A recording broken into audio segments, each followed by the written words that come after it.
Do not miss any of our cool videos. Subscribe to our channel for latest updates. Click on the bell icon now.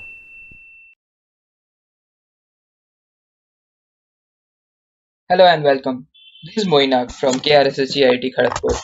Today I am going to demonstrate a very important application of the digital design flow in FPGA programming.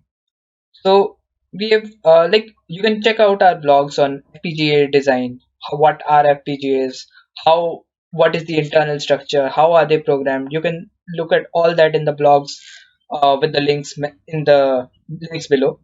So this is the practical demonstration of whatever we have presented in those blogs. So please check out those blogs before watching this video.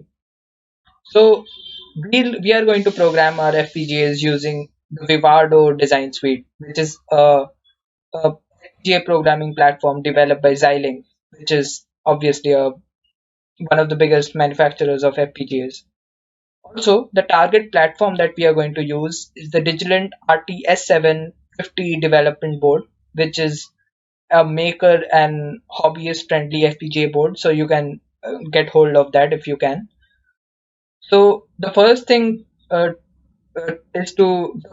you have to do to get started with Vivado is to first download this package that is easily available on the Xilinx website. I'm leaving it to you how to download it. It's the file size is massive. It's around 36 GB. So you can um, you can try it. You can take your time and download it. Again, to use Vivado, you'll need a license. So for this license, you can just click on help and you can go to obtain a license key. You'll be directed to a website where you can request a license. And if you're a student, most probably you'll get the license very easily. Or if not, you can even use the trial version. Alright, so once you have everything set up, we can get ahead and start with our project. Alright, so to create a new project, just head over to create project, click on next. You can name your project whatever you want. Let the selection be RTL project. This step is important. As mentioned before, we are going to use the target board as RTS750, which is an hobbyist and maker friendly FPGA development board. So we'll use this particular board. We'll look at it later, the hardware that RTS7 contains. It's actually a pretty good board. It's based on the Spartan S7 FPGA, Spartan 7 range of FPGAs. It has 32,600 LUTs, and all of these LUTs are 6 input LUTs. uh, Other important parameters are that it has 337.5 kilobytes of block RAM. Now block RAM is very important, like it acts as data memory, you can say, like whatever data memory that you use in your microcontroller, that whatever you store over there, that can be stored in block RAM in this FPGA. We're not discussing the details of the architecture over here. Another important thing is the number of DSP slices. So DSP slices help in performing certain types of arithmetic that are required to be performed. Like suppose you want to implement a matrix multiplier inside the FPGA. Now if you try to implement it uh, if you try to implement on the logic blocks like the LUTs and using the muxing logic and all that stuff, so that will work obviously, but the implementation will be really inefficient because the hardware is not optimized for that. As opposed to that, the DSP is an ASIC, which is it has a certain, like, its task is fixed, so the hardware is also the hardware is developed such that it can handle those operations, those arithmetic and logical operations. So a DSP slice in an FPGA like boosts the productivity to a very high level. Other things that are not that important, there are loads of connections that are available, which makes this a very good board. So let's get back to our project. So we can select this board and click on next. Okay, so we can click on finish. This will initialize our project and this will open up the basic view of Vivado. You can see the project manager on the left. Whatever phase in the flow you are at, will be displayed in the project summary. So over here I'll like to walk you through all the steps that are involved. Firstly, we add certain design sources, or the logic that we want to implement is implemented using a Verilog or a VHDL code over here. Next, we add certain IP, like suppose you don't want to code everything yourself. Suppose let's take the same example as the matrix multiplier. Consider that someone has already created that, so you can directly use that design in your project, and you can also create your own IP. Like you, whatever design you have created in this step, you can create your own intellectual property, and then you can either you can give it to others for free, you can make it open source, or you can make a lot of money by selling your design also. Let's not discuss those things. The next step is simulation. Like how do you okay, you've designed all your logic and the high level code is perfect, but you'll have to verify whether it's working before you actually deploy it on the target, so that nothing, like suppose you're doing a very critical space application, obviously you won't dump your code onto, you won't program the FPGA that's powering the spacecraft, and you'll not test it directly on the aircraft directly. So yeah, so in that case simulation really helps, because it lets you know beforehand if there is any error in the logic that you are trying to implement. Once we are done with the simulation, we have to do the RTL analysis. The RTL analysis is nothing but uh, you can say it's a more elaborated design. Like you've written a high level code in Verilog, but you don't know what how the circuit is actually implemented in hardware. So this RTL analysis helps us see how the compiler has actually created those how created the logic that we have created using that we have defined using our high level code.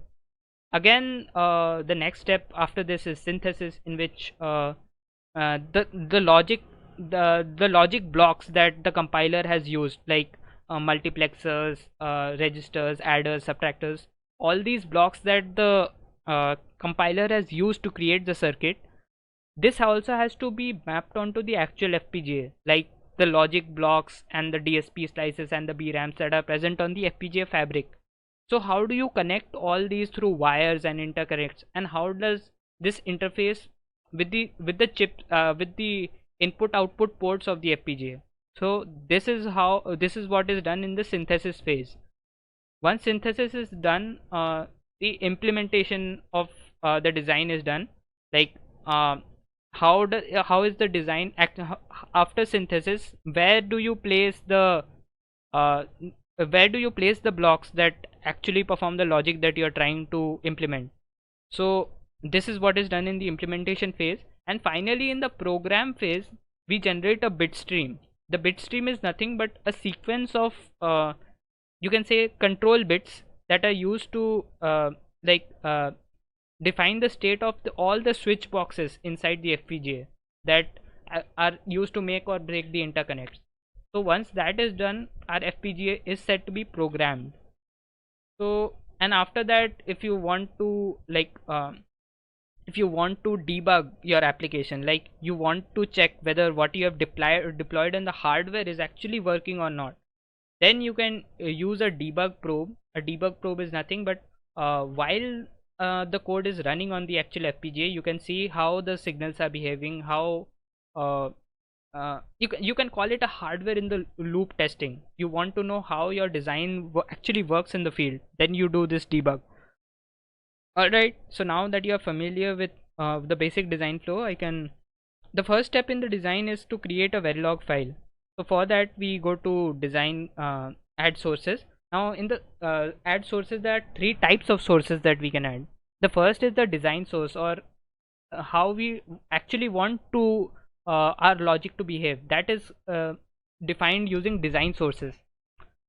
Another important thing over here are the simulation sources. Simulation sources are something like I defined what is debugging before, so you can consider simulation sources for that purpose only. Constraint files are important to specify, like suppose I've created a logic, that is supposed to be run on the RTS 750, but tomorrow I have selected a new FPGA development board. So there has to be some constraint that on the compiler and the synthesis tool, so that they can recognize how do they actually map the logic circuit on a vendor specific and on a development board specific hardware. So for that we need to define certain constraints that are defined in constraints file. So for now we don't need to take care of that. We can directly add a design source.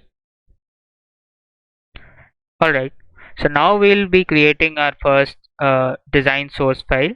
So here we go to create file and then name whatever we want to name our file as. I'm using mod 3 over here. I'll tell you the reason why. Okay, it exists. I don't know why that exists. No matter. We can name it mod 2. Alright, so here we have created a file called mod2.v. Now we can press finish. So the next thing that Vivado will ask you to do is define the IO ports. So every module is associated with certain inputs and outputs which you'll have to define for your code to work properly. And it's the basic unit of a module that forms the links between a module and the anything external to the module. So you'll have to always define inputs and outputs. However, as long as you're including it inside the Verilog code, you don't need to assign any inputs and outputs as such. So you can directly press OK. Alright, the module definition has not been changed. You can press yes. So after this will create your file mod2.v. Since we are not using this mod3.v, we can directly delete it. Okay, so yeah, we have removed that file mod3.v. Now we can go ahead and write the Verilog code over here. So first, for the sake of saving time, I have already written the code for this particular program. Alright, so let's check out the code for the modulus counter FSM that we are trying to implement. So we'll copy this code over here and paste it in the editor. So first let me explain to you what exactly we are trying to do in this application. So let me go over to my Jamboard. So I've already drawn what actually we are going to do over here. So what we are going to do is we are going to take an input string that is an 8-bit value that is sent serially over a line. Serially just means that the bits are sent in one by one. So, and this is our Verilog module that we have defined over here. Initially I was naming it mod 3, but now it's just mod 2. Alright, so our module just has two inputs. It's this input that is coming in from serially, and another input that's needed for any kind of sequential logic is the clock. So here I'm going to provide the clock for our module. Now forgive my bad handwriting. I hope you can understand what I'm trying to present.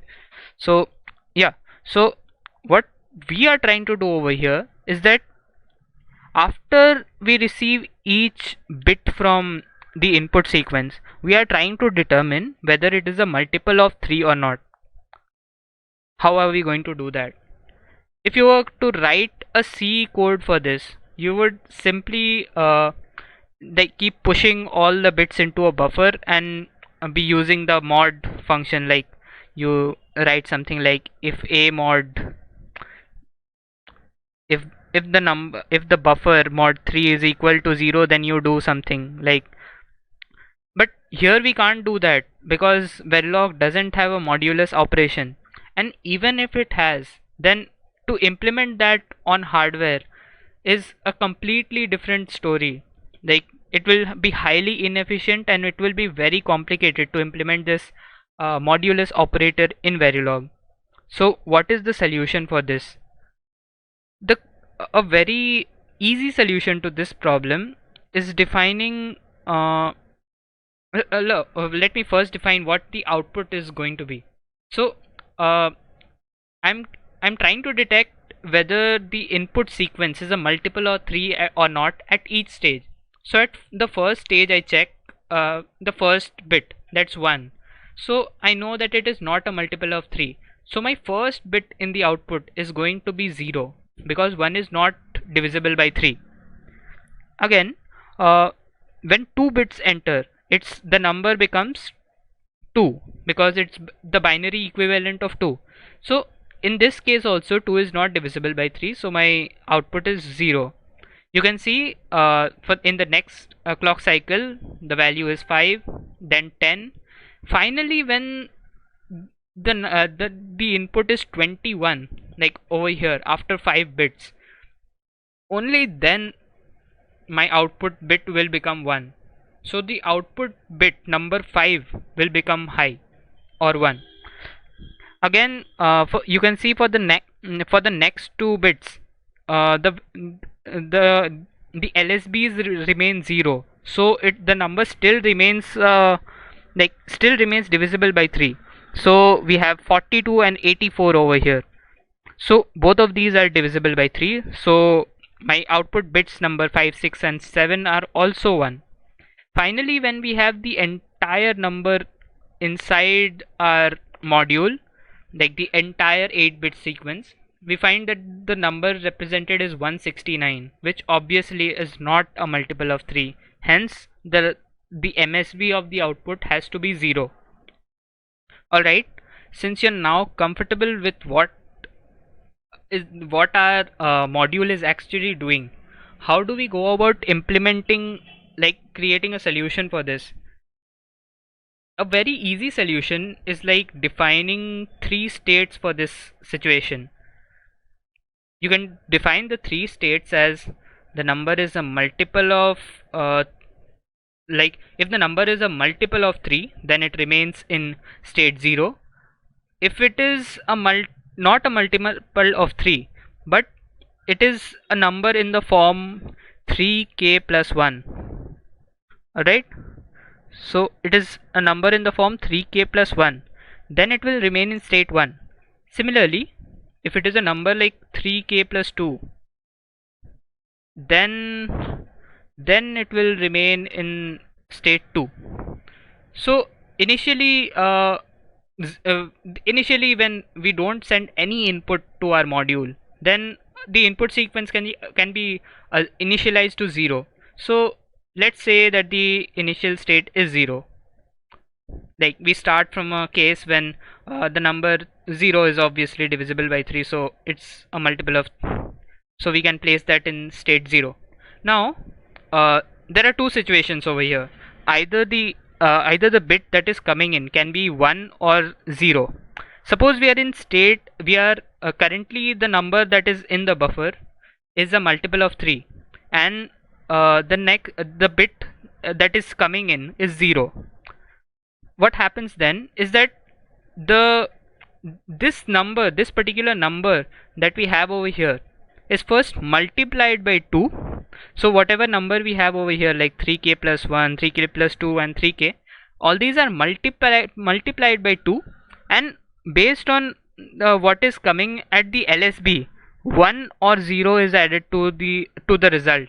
So what can happen to a number that is already in state 3k? It can become 6k, or it can become 6k plus 1, based on whether the LSB that is coming in from the right, based on if it is 0 or 1.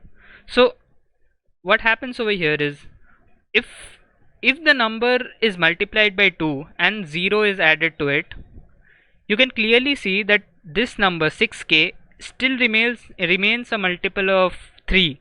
So we can draw our diagram like this. So this is when the input bit is 0. Otherwise, if it is 1, then you can clearly see that this particular number is of the form 3k plus 1. Like if you if you write 6k as 3 into 2k plus 1, so 2k can be like, and 2k is also an integer, so it's of the form 3k plus 1. So if we are in initially in state 0 and then we get a 1, then we move to state 2. Similarly, we move across all these three states, like we can draw the state diagram for all the three states, and this is what we call a Moore diagram. So this Moore diagram is very important for many applications in embedded systems.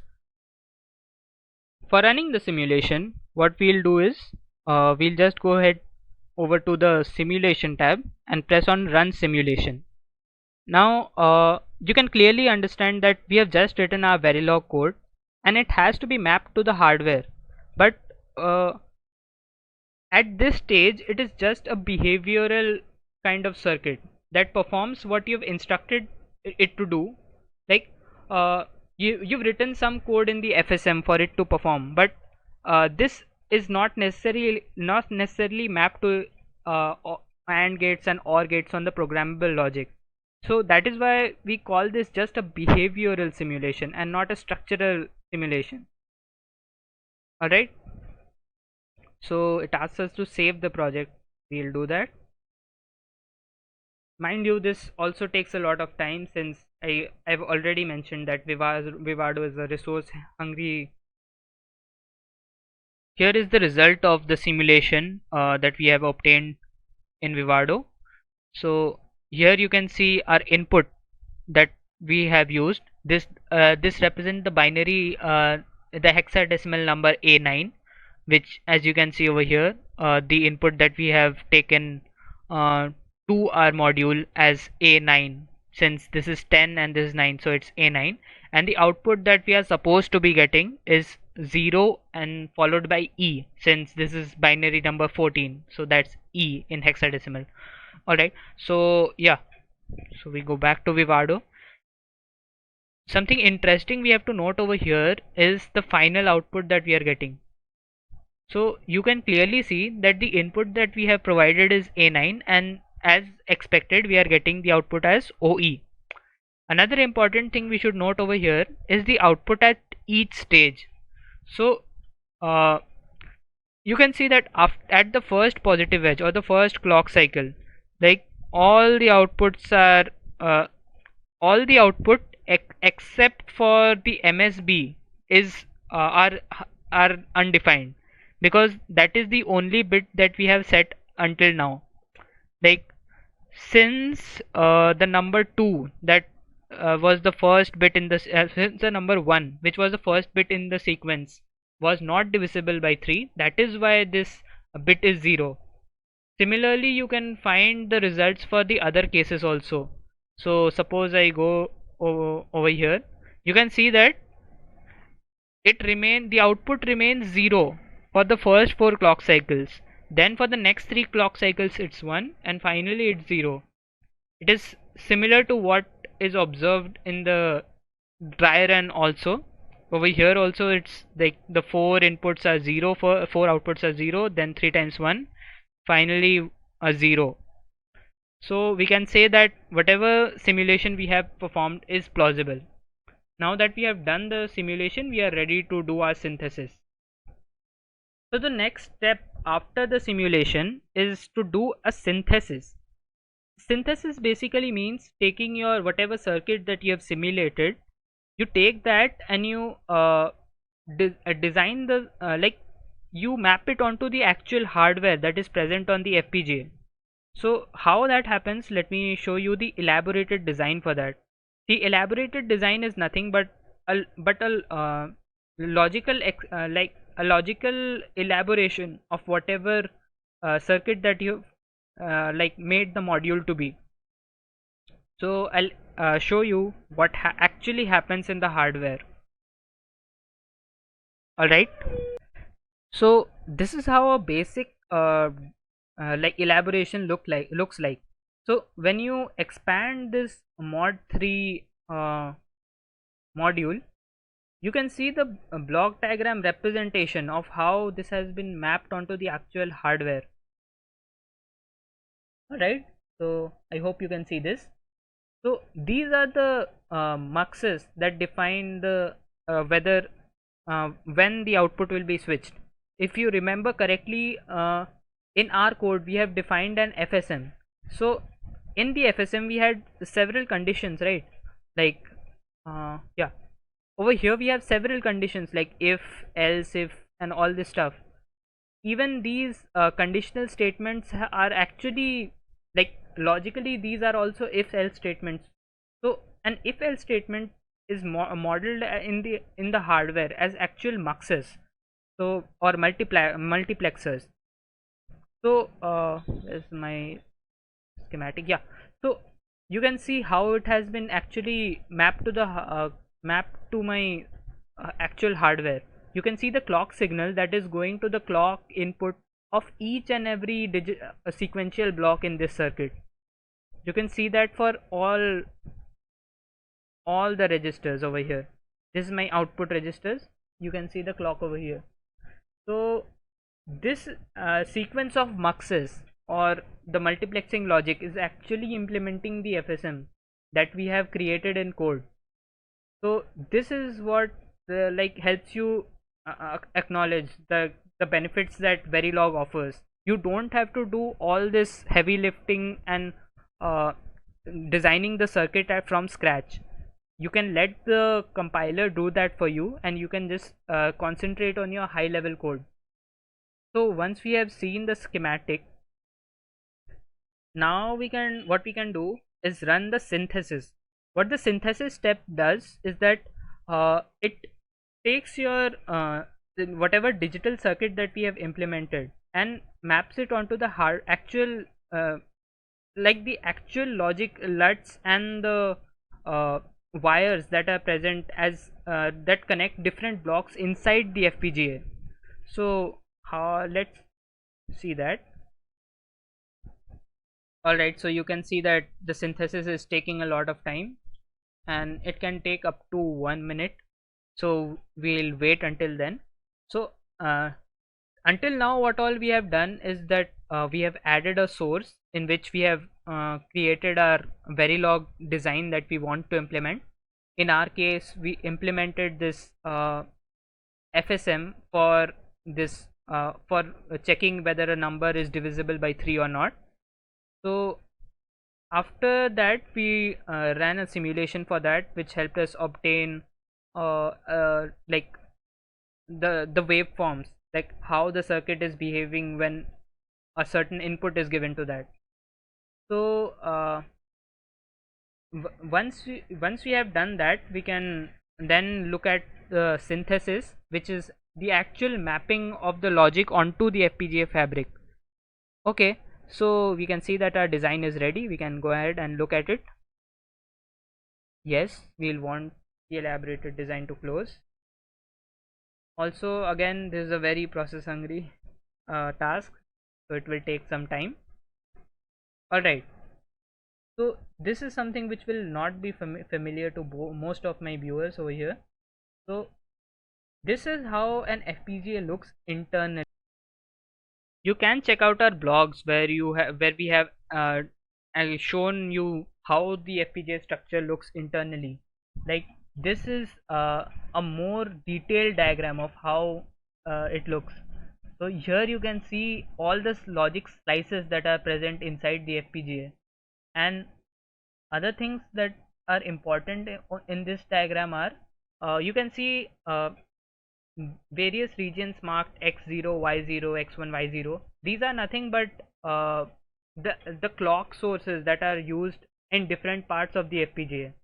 It's obvious that the same clock cannot be used in through the entire fabric, because there is the element of delay that occurs in digital signals when you send it across a long wire, and these interconnects are really long, so it takes up a lot of wiring. So you can see that Vivado has highlighted the logic that we have implemented over here. So you can see that whatever logic that we have implemented, the FSM and the input output resources that we have allocated are highlighted. At the periphery you can see the input output blocks, like these are the input output banks that help us connect what logic we have defined internally to the outside world.